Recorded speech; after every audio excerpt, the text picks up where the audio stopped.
이 시간 우리가 함께 살펴볼 하나님의 말씀은 누가복음 4장 1절에서 13절의 말씀입니다. 제가 읽도록 하겠습니다. 예수께서 성령의 충만함을 입어 요단강에서 돌아오사 광야에서 40일 동안 성령에게 이끌리시며 마귀에게 시험을 받으시더라. 이 모든 날에 아무것도 잡수시지 아니하시니 날수가 다함에 줄이신지라. 마귀가 이르되 네가 만일 하나님의 아들이거든 이 돌들에게 명하여 떡이 되게 하라. 예수께서 대답하시되 기록된 바 사람이 떡으로만 살 것이 아니라 하였느니라. 마귀가 또 예수를 이끌고 올라가서 순식간에 천하 만국을 보이며 이르되 이 모든 권위와 이 영광을 내가 너에게 주리라. 이것은 내게 넘겨준 것이므로 내가 원하는 자에게 주노라. 그러므로 내가 만일 나에게 절하면 다 너의 것이 되리라. 예수께서 대답하여 이르시되 기록된 바 주 너의 하나님께 경배하고 다만 그를 섬기라 하였느니라. 또 이끌고 예루살렘으로 가서 성전 꼭대기에 세우고 이르되 네가 만일 하나님의 아들이거든 여기서 뛰어내리라. 기록되었으되 하나님이 너를 위하여 그 사자들을 명하사 너를 지키게 하시리라 하였고 또한 그들이 손으로 너를 받들어 네 발이 돌에 부딪히지 않게 하시리라 하였느니라. 예수께서 대답하여 이르시되 주 너의 하나님을 시험하지 말라 하였느니라. 마귀가 모든 시험을 다한 후에 얼마 동안 떠나니라. 아멘. 네, 오늘은 네가 만일 하나님의 아들이거든 이라는 제목으로 함께 말씀을 나누려고 합니다. 여러분께서 이 말씀 굉장히 익숙하실 거라 믿습니다. 그리고 익숙하셔야 합니다. 교회를 어느 정도 다니셨다면. 그런데 여러분이 다니시면서 이 말씀에 대한 이해를 어떻게 하시고 있는지가 저는 조금 궁금합니다.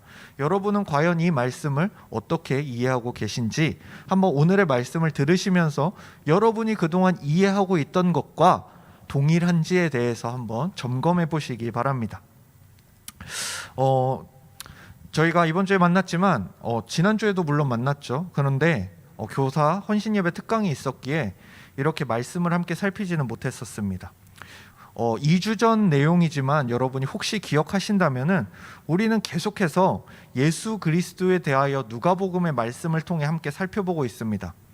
벌써 2주 전이지만 지난번 설교의 제목이 무엇이었냐면 네가 그리스도가 아니냐였습니다. 그리고 오늘은 네가 만일 하나님의 아들이거든 이라는 제목으로 우리가 함께 말씀을 나누는 것이죠. 우리는 2주 전 예수님께서 십자가에서 저항하지 않고 돌아가시는 모습을 사람들이 조롱했고 그 조롱이 근데 얼마나 잘못된 조롱이었는지에 대해서 함께 살펴보았습니다. 예수님께서는 오히려 그 조롱받는 죽음을 통해서 자신이 참된 그리스도 메시아라는 것을 보이셨음에 대해 우리는 함께 배웠죠. 그리고 오늘은 네가 만일 하나님의 아들이거든 이라는 질문을 또 받고 계신 예수님에 대해서 우리는 봅니다. 지난주에는 그리스도임을 의심당하고 조롱하였던 군중들이 있다면 오늘은 예수님께 네가 만약 하나님의 아들이라면 이라고 되묻는 사탄이 있습니다. 자, 그러면 지금부터 오늘의 말씀을 함께 집중해서 살펴보기를 원합니다. 여러분이 잘 집중해서 들으셔야 이 맥을 잃지 않습니다. 오늘 본문에 보면은 예수님께서 처음 시작에 성령의 충만함을 입고 요단강에서 돌아오셨다라고 시작이 됩니다. 그렇다면 예수님께서는 도대체 요단강에서 무슨 일이 있으셨기에 성령의 충만함을 받으셨던 것일까요? 그걸 어떻게 알지? 네, 바로 앞장을 보면 알 수 있습니다. 3장에서 무슨 일이 있었는지 보면 알 수 있죠. 3장에 뭐가 언급되냐면 아주 중요한 사건, 예수님의 세례 받으시는 장면이 언급이 됩니다. 그리고 4장에서는 그 세례 받으신 후에 시험 받으시는 장면이 나오는데 신기하게도 이 구조가 마태복음과 누가복음이 똑같습니다. 마태복음에서도 3장에서 세례 받으시고 4장에서 시험 당하시고 누가복음에서도 3장에서 세례 받으시고 4장에서 시험 당하십니다. 그런데 이 세례 사건은 누가복음보다 마태복음이 조금 더 자세하게 언급하고 있습니다. 마태복음 3장 13절을 보면 예수님께서 요단강에 오시고 세례 요한에게 요단강에서 세례를 받으십니다. 그리고 예수님이 세례를 받으실 때 이런 말씀이 언급되는데 마태복음 3장 16절에서 17절입니다. 예수께서 세례를 받으시고 곧 물에서 올라오실새 하늘이 열리고 하나님의 성령이 비둘기같이 내려 자기 위에 임하심을 보시더니 하늘로부터 소리가 있어 말씀하시되 이는 내 사랑하는 아들이요 내 기뻐하는 자라 하시니라. 예수님이 하나님의 아들이라고 공식적으로 이제 확정을 받으셨습니다. 그리고 바로 등장하는 것이 바로 마귀 사탄의 시험이었던 것이죠. 마치 기다렸다는 듯이 예수님은 세례 후에 성령의 충만함을 입으시고 40일을 그 성령님과 함께 동행하시면서 마태복음에 보면 예수님께서 40일 동안 금식까지 하셨다라고 말씀합니다. 오늘 우리가 읽은 누가복음에서는 이 모든 날에 아무것도 잡수시지 아니하셨다라고 말합니다. 즉 예수님께서는 영적으로는 성령님과 동행하시며 가장 충만한 그 순간을 경험하고 계셨으나 예수님의 육체 자체는 굶주릴 대로 굶주려서 매우 힘든 시점이었습니다. 예수님께서는 분명 참 하나님이었으나 또한 참 인간이셨기 때문에 그 굶주림은 우리가 느끼는 것만큼 고통스럽고 힘든 것이었죠. 즉 육체가 무언가를 가장 갈급하게 여길 수밖에 없을 때 사탄이 예수님께 찾아옵니다. 그리고 이렇게 속삭입니다. 야, 네가 만약 하나님의 아들이거든 이 돌들에게 명하여 떡이 되게 하라. 여러분 그동안 이 말씀을 아마 수없이 들어오셨을 거예요. 이 말씀 많이 들었는데 이 말씀 내용 대충 아는데, 그런데 오늘은 더 집중해서 들으셔야 합니다.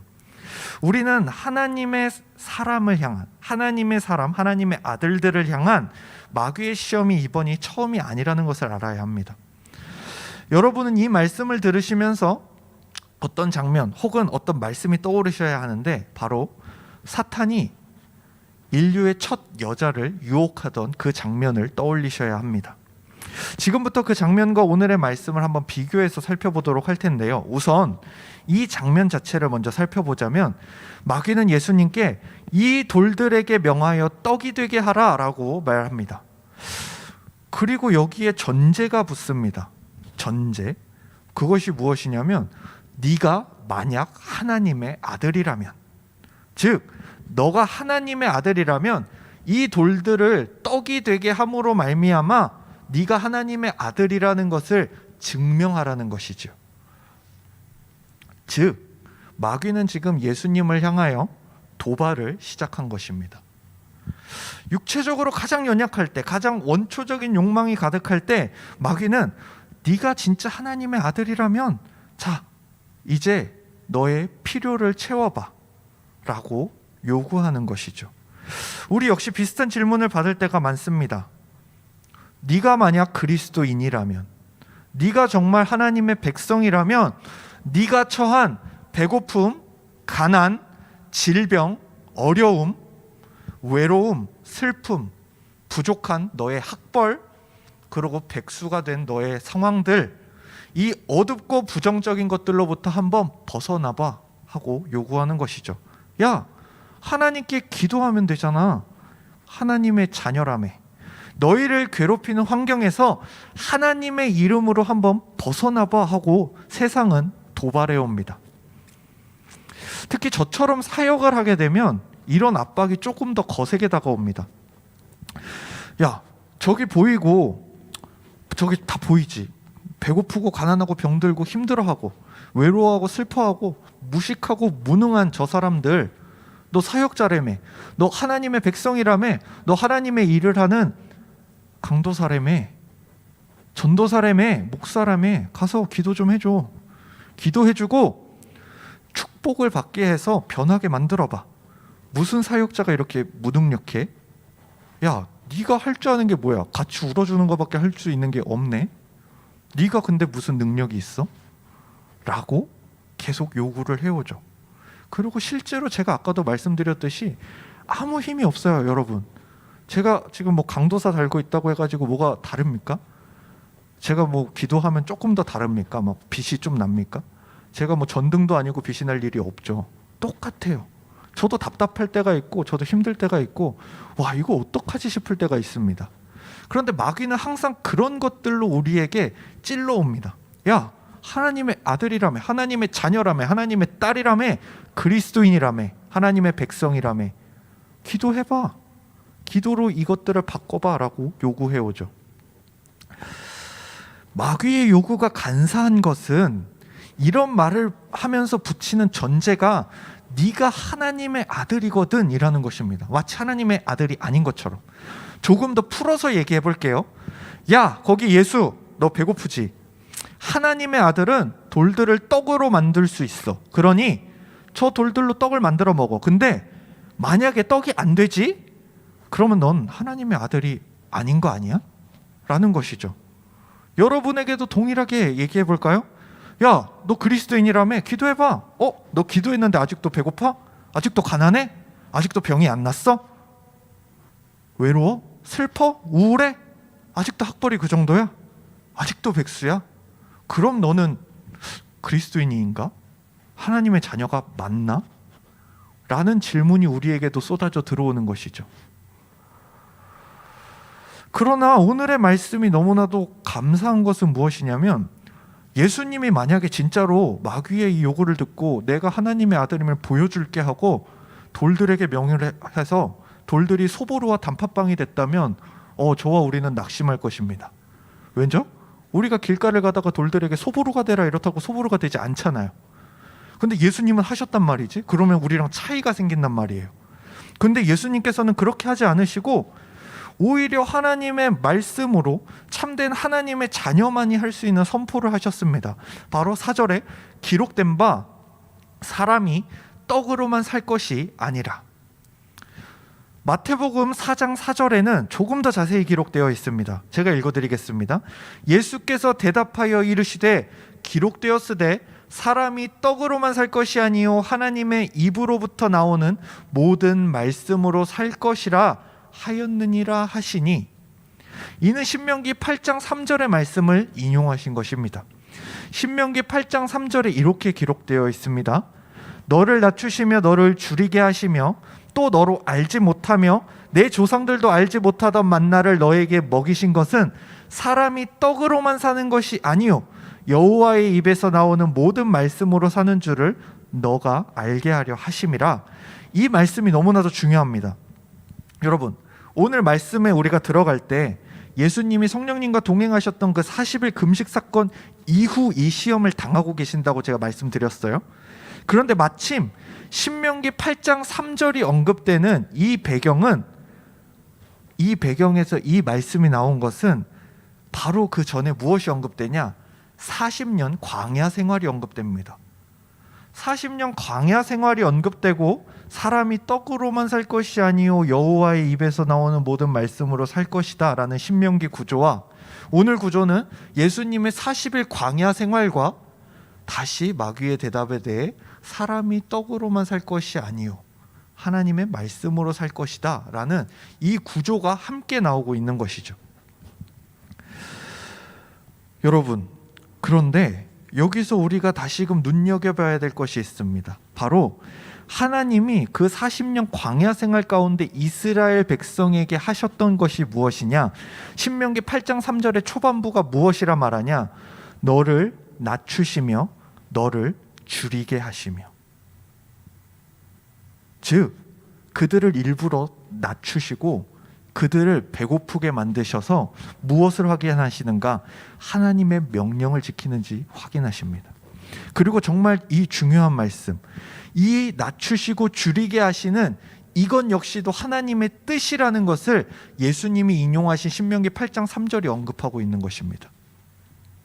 여러분의 그 배고픔, 가난함, 병듦, 우울하고 외롭고 슬픈 것들이 하나님의 뜻과 상관없이 여러분에게 닥친 그저 저주가 아니라 하나님 뜻 안에서 여러분을 만들어가는 과정이라는 것을 언급하고 계신 것이죠. 그렇게 예수님도 스스로의 배고픔에 대하여 갑자기 이 떡을 빵으로 만들어 드시지 않습니다. 왜? 이 과정이 예수님에게 하나님이 요구하신 과정이기 때문에 그렇습니다. 즉 우리의 약함이, 우리가 세상을 살아가며 당하는 모든 배고픔, 가난, 질병, 외로움, 슬픔과 같은 모든 것 속에서 우리가 첫째로 찾아야 할 것은, 이 모든 상황 가운데 우리를 살릴 수 있는 것은 바로 하나님의 말씀이라는 것이죠. 그러나 부족하고 연약한 우리 사람들은 이 하나님의 말씀을 잘 기억하지 못하고 잘 적용하지 못합니다. 그래서 멀리하고 무시하고 무지하고 무능합니다. 신명기에서 아무리 이렇게 말하면 뭐합니까? 예수님 오시기 수천 년 동안의 역사 가운데 사람들이 한 것은 무엇이죠? 하나님의 말씀 어기는 것밖에 없습니다. 하나님의 말씀대로 살아야 된다고 하는데 하나님의 말씀을 다 갖다 버립니다. 그런데 충격적인 사실이 뭔지 아십니까? 하나님께서 그런 백성을 똑같이 가져다 버리시지 않고 무언가 한 가지 일을 행하시는데 그 일이 충격적입니다. 요한복음 1장 14절에 이렇게 언급하죠. 말씀이 육신이 되어 우리 가운데 거하심에 우리가 그의 영광을 보니 아버지의 독생자의 영광이요 은혜와 진리가 충만하더라. 여러분, 사람이 떡으로만 살 것이 아니요 하나님 입으로부터 나오는 모든 말씀으로 살 것이라는 그 말씀이 육신이 되어 우리 가운데 오셨답니다. 즉 하나님의 말씀으로 살아가는 것이 무엇인지 보여주시기 위하여 말씀 자체이신 예수 그리스도께서 육신을 입고 인간이 되어 이 세상에서 우리 가운데 오셨습니다. 즉 예수 그리스도께서는 우리에게 친히 하나님 스스로가 사람이 떡으로 살 것이 아니요 오직 하나님의 아들 예수 그리스도로 말미암아 사는 것이라는 것을 지금 선포하고 계신 것입니다. 이 말씀을 준비하면서 다시금 깨닫게 되는 이 놀라운 하나님의 계획과 예수 그리스도의 순종이 얼마나 감격되는지 모르겠습니다. 그리고 사실 이 말씀만, 이 시험에 대한 예수님의 대답만 보더라도 이 진리의 선포와 당당함에 마귀가 꼬리를 내리고 도망가도 전혀 이상하지 않은데 역시 마귀는 호락호락하진 않은 존재입니다. 마귀는 이어서 예수님을 높은 곳으로 이끌고 올라가서 예수님에게 무엇을 보여주냐면 천하 만국을 보이면서 이 모든 권위와 영광을 주겠다라고 말을 합니다. 그리고 나서 덧붙이는 말이 이상합니다. 그것들은 자신의 것이기 때문에 자신이 원하는 자에게 줄 수 있다라고 말하면서 자신에게 절을 하면 이 모든 것들을 주겠다라고 말하는 것이죠. 여러분, 사실 우리가 성경을 읽을 때 별 생각을 하지 않고 그냥 이런 말씀이 있네, 뭐 그러네, 예수님이 이기셨나 보네, 이렇게 넘어가다 보니까 놓치는 게 있습니다. 그것이 뭐냐면 너무나 당연한 사실들을 놓치고 있습니다. 여러분 생각해 보세요. 저는 이 본문을 읽다가 갑자기 마귀가 이렇게 요구하는 게 예수님이 너무 엄청난 대답을 하셔서 마귀가 돌았나 보다 생각했습니다. 그렇지 않고서야 제정신인 마귀가 있다면 돌로 떡을 만들어 먹으라는 것도 거절하신, 하나님의 말씀으로 거절하신 예수님께 갑자기 나와서 뭐라고 하죠? 나에게 무릎을 꿇어. 여러분, 예수님이 왜 꿇겠습니까? 상식적으로 이해가 안 가는 요구를 하죠. 돌도 떡으로 안 만들어 먹었는데 갑자기 무릎을 꿇으라 그러면 이 정도면 마귀가 미친 게 확실합니다. 근데 여러분 한번 고려해 봐야 됩니다. 마귀가 바보가 아닌 이상, 마귀가 진짜 약 먹고 미치지 않은 이상 왜 이런 질문을 했을까 생각해 보아야 합니다. 예수님이 뻔히 거절할 거 아는데 왜 이런 말을 했을까? 여러분 솔직히 우리한테 갑자기 마귀가 와서 야 무릎 꿇어 이래도 우리도 왠지 안 꿇을 것 같은데, 하나님이신 예수님께 와서 야 무릎 꿇어 그러면 내가 모든 걸 다 줄게 이러고 앉아 있으니 이게 사실 이해가 안 가야 정상인데 우리는 그동안 잘 이해하면서 넘겼죠. 그랬나 보다. 왜죠? 별 관심이 없으니까, 별로 말씀이 궁금하지 않으니까. 그런데 이 말씀은 궁금해 하셔야 됩니다. 왜 그랬을까? 이 바보 같은 질문은 지난주에 살펴보았던 십자가에 달리신 예수를 향하여 네가 그리스도가 아니냐라고 조롱했던 것과 맥을 같이 하고 있음을 우리는 깨달아야 합니다. 이 질문 자체가 유혹입니다. 이 질문 자체는, 이 시험 자체는 예수님이 감당하셔야 할 십자가의 죽음과 관련이 있습니다. 예수님이 우리 대신 십자가에 달려 돌아가심으로 회복시키고자 하는 것이 무엇이죠? 바로 이 세상의 모든 권위와 영광을 하나님께로 회복시키시는 것입니다. 그런데 여러분, 마귀가 지금 요구하는 이 내용, 나에게 무릎 꿇으면 주겠다고 하는 이 내용은 뭐냐면 바로 예수 그리스도에게 야, 십자가 안 져도 되게 해줄게 라고 요구하는 것입니다.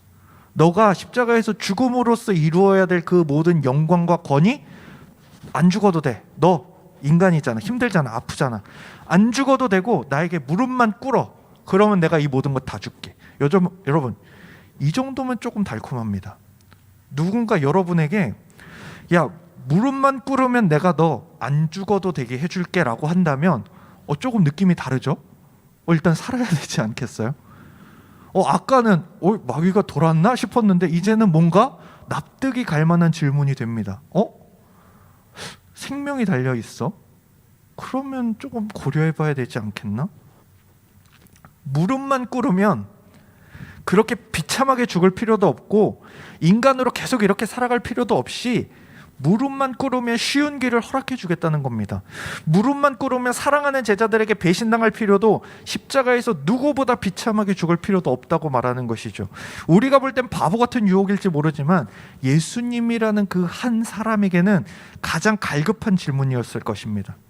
그러나 예수님의 대답은 다시금 하나님의 말씀인 성경이었습니다. 예수께서 대답하여 이르시되 기록된 바 주 너의 하나님께 경배하고 다만 그를 섬기라 하였느니라. 예수님이 말씀하신 이 말씀도 신명기 6장 13절의 말씀을 다시금 가져오셔서 말씀하신 것입니다. 신명기 6장 13절은 이렇게 말하죠. 내 하나님 여호와를 경외하며 그를 섬기며 그의 이름으로 맹세할 것이니라. 그리고 신명기에서 언급되는 이 말씀은 놀랍게도 애굽 땅 종되었던 집에서 이스라엘 백성을 인도하여 내신 하나님을 잊지 말라고 얘기하면서 이 말씀을 합니다. 마귀가 약속하는 세상의 모든 부요가 있던 그 애굽에서 너희는 그 애굽의 아들이 아니야. 더 직설적으로 말해볼까요? 너희는 세상의 아들이 아니야. 더 직설적으로 말해볼까요? 너희는 마귀의 자식들이 아니야 라고 하나님께서 그것에 종되었던 우리를 끌어내신 그 장면 속에서 이 말씀이 나온다는 것입니다. 즉 마귀가 지금 말하고 있는 것들은 세상의 것이며 마귀의 것이며 우리는 그들의 종이 되면 안 된다는 것입니다. 왜? 이미 그것들의 종이었을 때 여호와께서 그들을 출애굽시키셨던 그 사건을 신명기에서 말하고 있습니다. 하나님께서는 그것들의 종이 되었던 우리를 인도하여 내셔서 누구의 자녀로 삼아 주십니까? 하나님의 자녀로 삼아 주십니다. 즉 예수 그리스도께서 얻으실 세상의 권위와 영광 역시도 마귀를 통해서가 아닌 하나님의 방법과 하나님의 뜻대로 이루셔야 하심을 선포하고 선언하고 계신 것입니다. 그런데 여러분, 마귀는 여기서도 포기하지 않습니다. 마귀는 다시금 예수님을 데리고 예루살렘 성전 꼭대기로 향합니다. 그리고서는 예수님께 성전 꼭대기에서 뛰어내리라고 합니다. 여러분, 아까 질문도 이상했는데 이번 질문도 만만치 않게 이상합니다. 마귀가 진짜 이제는 돌아버린 것 같습니다. 갑자기 무릎 꿇으라는 말도 안 되는 요구를 하더니 이제는 예수님께 향하여 다짜고짜 자살을 권유합니다. 야, 뛰어내려. 여러분은 이것도 그냥 지나치셨으면 안 됐습니다. 왜? 말이 안 되는 요구를 하고 있지 않습니까? 그렇다면 이 말이 안 되는 요구에 담긴 의미가 있다는 것도 여러분은 아셔야 됩니다. 그럼 어떤 요구가 있었을까요? 이 말도 안 되는 요구에 우리가 집중하고 주목해야 할 점이 있는데 마귀가 인용하는 말입니다. 여러분, 이건 마귀의 말입니다. 기록되었으되 하나님이 너를 위하여 그 사자들을 명하사 너를 지키게 하시리라 하였고 또한 그들이 손으로 너를 받들어 네 발이 돌에 부딪히지 않게 하시리라 하였느니라. 마귀가 말했죠. 근데 흥미로운 점은 뭐죠? 마귀가 성경의 말씀을 가져다가 예수님께 질문을 합니다. 예수님이 계속 성경의 말씀으로 대답을 하셨는데 이제는 마귀가 그래? 계속 성경으로 대답을 하네? 좋았어 하고 질문을 하는 그 질문이 어디 있다고요? 성경 말씀입니다. 자, 이건 어떻게 대답해 볼래? 하나님의 말씀인 성경으로 대답하셨던 예수님을 도발하였죠. 이번 시험에서 감히 하나님의 말씀인 성경을 마귀 따위가 인용하여 예수님을 시험합니다. 이 내용이 시편 91편 11절에서 12절의 내용이죠. 그가 너를 위하여 그의 천사들을 명령하사 네 모든 길에서 너를 지키게 하심이라. 그들이 그들의 손으로 너를 붙들어 발이 돌에 부딪히지 않게 하시리로다. 이 성경 말씀을 가지고 예수님께 질문하는 이 마귀에 대해서 예수님께서는 다시 한번 신명기 6장 16절을 통해 대답하십니다. 너희가 마사에서 시험한 것 같이 너희의 하나님 여호와를 시험하지 말고. 이 신명기에서 언급되는 이 마사에 대한 것은 무슨 내용이냐? 이스라엘 백성이 마사에서 하나님을 시험했던 장면이 출애굽기 17장 1절에서 7절에 등장하는데, 제가 간략하게 말씀드릴게요. 7절에서 그들의 그 모든 악한 행동을 요약해 줍니다. 여기서 그는 모세입니다. 모세가 그곳 이름을 마사 또는 무리바라 불렀으니 이는 이스라엘 자손이 다투었음이요 또는 그들이 여호와를 시험하여 이르기를 여호와께서 우리 중에 계신가 안 계신가 하였음이더라. 하나님께서 당신의 백성을 사랑하시고 이끄시는 방법에 순종하는 것이 아닌 감히 자신의 문제를 가지고 하나님이 계신지 안 계신지를 이스라엘 백성들이 논의하였습니다. 야, 이 정도면은 하나님이 계시다면 뭔가 해주셔야 되는 거 아니야? 하나님이 계시다면 한번 물 한번 터져야 되는 거 아니야? 물 한번 나와야 되는 거 아니야? 그러면서 하나님을 시험하였던 것이죠. 하나님이 온전히 베풀어 주셔야 하는 그 기적과 표적은 우리가 감사해야 되는 것이지, 그걸 가지고 하나님이 계신지 안 계신지 논하는 내용이 되어서는 안 됩니다. 그런데 지금 이스라엘 백성들이 그것을 했었죠. 그런데 예수님은 마치 의도하신 것 마냥 그 이스라엘 백성이 하나님을 시험하셨던 그 내용에 대해 모세의 그 가르침을 말씀하십니다. 하나님을 시험하지 말라. 저는 마귀의 이 세 번째 시험을 보면서 약간 소름이 돋았습니다. 왜냐하면 여러분, 성경이 언급되더라도 그것에 적용이 잘못될 수 있다는 것을 마귀가 친히 보여줍니다. 성경의 말씀을 가지고 그대로 질문을 했습니다. 그러나 그 질문은 잘못된 적용이었고 잘못된 질문이었습니다. 여러분, 반대로 말씀드릴게요. 여러분, 정신을 똑바로 차리셔야 됩니다. 제가 이 자리에서 하나님의 말씀이라고 전하는 것이 정말 옳은지 그른지에 대해서 여러분 생각을 하셔야 됩니다. 그것이 없이, 필터가 없이 듣게 되면 제가 헛소리를 해도 여러분은 그대로 받아들이시고 여러분의 마음밭이 오염될 거기 때문입니다. 이처럼 마귀는 하나님의 말씀을 교묘하게 이용하는 것을 너무나 잘합니다. 여러분, 수많은 이단과 사이비 종교를 가보십시오. 그들 다 무엇 들고 설칩니까? 성경 들고 설칩니다. 그러나 우리는 그들의 말씀을 하나님의 말씀이라고 하지 않습니다. 왜? 잘못 사용하고 있기 때문입니다. 심지어 마귀가 이러한 방법을 쓴 것이 처음이 아닙니다. 모든 인류를 죄의 속박에 묶이게 했던 선악과 사건에서도 마귀는 하와에게 비슷한 작전을 썼었습니다. 창세기 2장 16절 17절에서 이렇게 말하죠. 여호와 하나님이 그 사람에게 명하여 이르시되 동산 각종 나무의 열매는 너가 임의대로 먹되 선악을 알게 하는 나무의 열매는 먹지 말라. 네가 먹는 날에는 반드시 죽으리라 하시니라 라는 말씀을 교묘하게 바꿔서 하와에게 질문합니다. 여자에게 질문하죠. 여러분, 방금 읽은 말씀 잘 기억하세요. 동산 각종 나무의 열매는 마음대로 먹어라. 단지 선악을 알게 하는 나무의 열매는 먹지 말라라고 말씀을 하셨는데, 뱀이 여자에게 이렇게 질문합니다. 창세기 3장 1절. 뱀은 여호와 하나님이 지으신 들짐승 중에 가장 간교하니라. 뱀이 여자에게 물어 이르되 하나님이 참으로 너희에게 동산 모든 나무의 열매를 먹지 말라 하시더냐. 이상하죠? 동산 모든 나무의 열매는 다 먹으라고 하셨고 선악을 알게 하는 나무의 열매만 먹지 말라고 하셨는데, 마귀의 질문은 이것이죠. 야, 동산 모든 나무의 열매를 먹지 말라고 하셨어? 그럼 왜 만드셨대? 그런데 여기서 여자의 대답이 조금 충격적입니다. 여자가 잘 대답한 것 같으나 조금 이상해졌습니다. 무엇이냐면 여자가 이렇게 말을 합니다. 여자가 뱀에게 말하되 동산나무의 열매를 우리가 먹을 수 있으나, 맞죠? 여기까지 맞아요. 동산 중앙에 있는 나무의 열매는 하나님의 말씀에 너희는 먹지도 말고, 여기까지 맞는데 뭐가 더 붙여집니다. 만지지도 말라, 너희가 죽을까 하노라.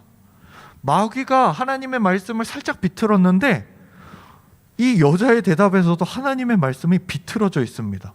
먹지 말라고 하셨지 만지지 말라고 하신 적은 없습니다. 그러나 여자의 말에서 뭔가 덧붙여지기 시작합니다. 여러분, 이런 것을 가장 조심하셔야 됩니다. 하나님의 말씀에 감히 우리 마음대로 무언가를 더하려고 하지 마십시오. 우리의 생각, 우리의 판단을 가지고 하나님의 말씀에 자꾸 무엇을 더하려고 하지 마십시오. 그것이 잘못된 것입니다. 그것이 죄입니다. 만지지도 말라는 말씀은 전혀 없었음에도 하와는 없는 말씀을 만들어냅니다. 또한 마치 예수님께 절하면 모든 권위와 영광을 줄 것이라는 이 마귀의 외침은 하와에게 너희 눈이 밝아져 하나님과 같이 될 것이다 라는 말씀처럼 아주 달콤하게 들립니다.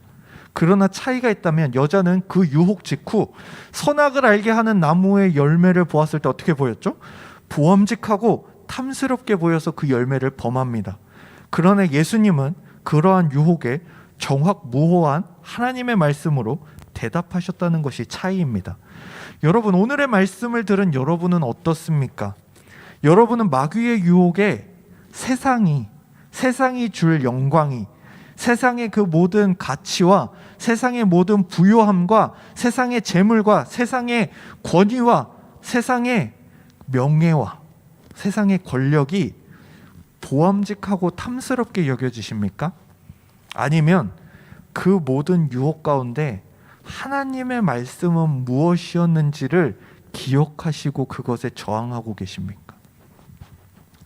말씀이 육신되어 이 땅 가운데 오사 직접 하나님의 말씀께서 모든 그리스도인이 이겨내고 살아내야 할 길을 보여주셨던 오늘의 말씀을 기억하시면서 이번 일주일을, 올 한 해를 한 번뿐인 여러분의 그 삶의 생애 가운데 하나님의 말씀이신 예수 그리스도의 은혜가 풍성하시길 소망합니다.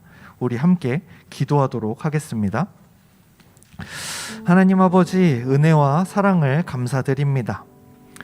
오늘 우리에게 주신 말씀을 기억하길 원합니다. 세상은 우리를 향하여 의문을 표합니다. 너희가 정말 하나님의 자녀냐? 네가 정말 그리스도인이냐? 그런데 너의 삶은, 너의 환경은 왜 그러하냐? 여러분, 그런 질문을 들을 때마다 순간 나의 삶이 너무나도 초라해 보이고 순간 나의 삶이 무언가 잘못된 것처럼 여겨질 때가 있습니다. 그러나 주님, 그 모든 상황까지도 주님께서 알고 계신다는 것을 기억하도록 도와주시옵소서. 그리고 그 상황 가운데서도 우리가 해야 할 것은 하나님이 나에게 무엇을 말씀하시는가, 하나님이 나에게 무엇을 요구하시는가에 대해서 생각할 수 있도록 도와주시옵소서.